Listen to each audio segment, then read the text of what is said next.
السلام علیکم ناظرین، آپ دیکھتے ہیں ہم سوشل ایشوز کے حوالے سے بات کرتے ہوتے ہیں۔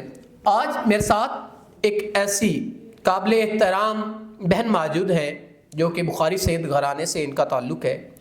ان کے والد صاحب نہایت شریف اور غریب لوگ تھے۔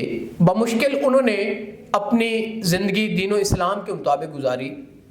ان کی والدہ بیمار ہوئیں تو انہوں نے کچھ پیسے ادھار لیے تھے۔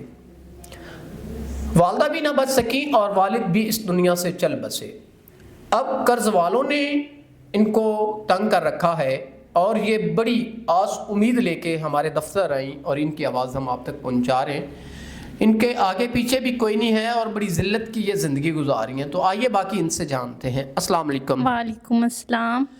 اچھا بہن، آپ مجھے یہ بتائیں، پہلے تو آپ ہمارے لیے قابل احترام ہے، بخاری سید گھرانے سے آپ کا تعلق ہے، تو کیسے آپ اپنے معاملات زندگی کو دیکھتی ہیں؟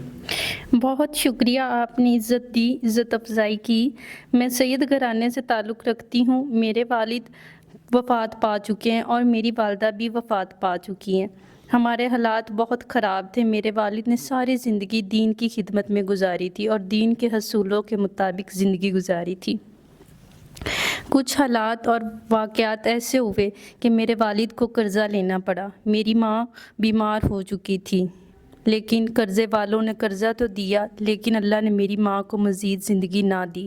میری ماں کی وفات کے بعد کچھ عرصے بعد میرے والد بزرگ آدمی تھے، لوگوں کے طعنے اور تنگیوں کی وجہ سے ان کا بھی وصال ہو گیا ہے۔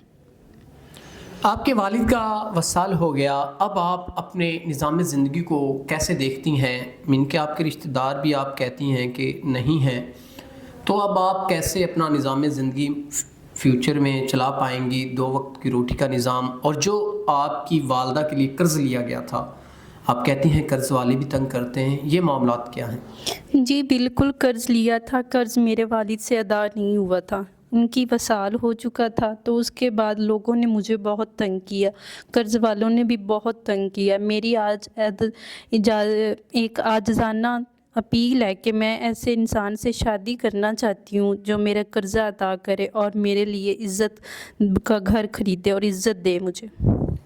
ناظرین، بہن نے چند لفظوں میں بڑی بات کہہ دی کہ وہ ایک ایسے انسان سے نکاح کرنا چاہتی ہیں جو ان کو تحفظ دے سکتا ہو، ان کا قرض وغیرہ ادا کر سکتا ہو، اور سب سے بڑی بات کہ خوشیوں جیسا گھر ان کو دے سکتا ہو۔ یہ نہیں کہ ان کو گھر خرید کے دے، نہیں، ان کو خوشیوں جیسا گھر دے سکتا ہو جس میں امن سکون ہو۔ تو آپ اگر ان کے تمام تر معاملات زندگی کو حل کرتے ہو، ان سے نکاح کے خواہش مند ہیں، تو ضرور آپ ان سے نکاح کریں تاکہ ان کی جو بھی پریشانی ہے وہ کم ہو سکے۔ اسی کے ساتھ اپنے میزبان نواب احمد کو دے اجازت۔ خدا حافظ۔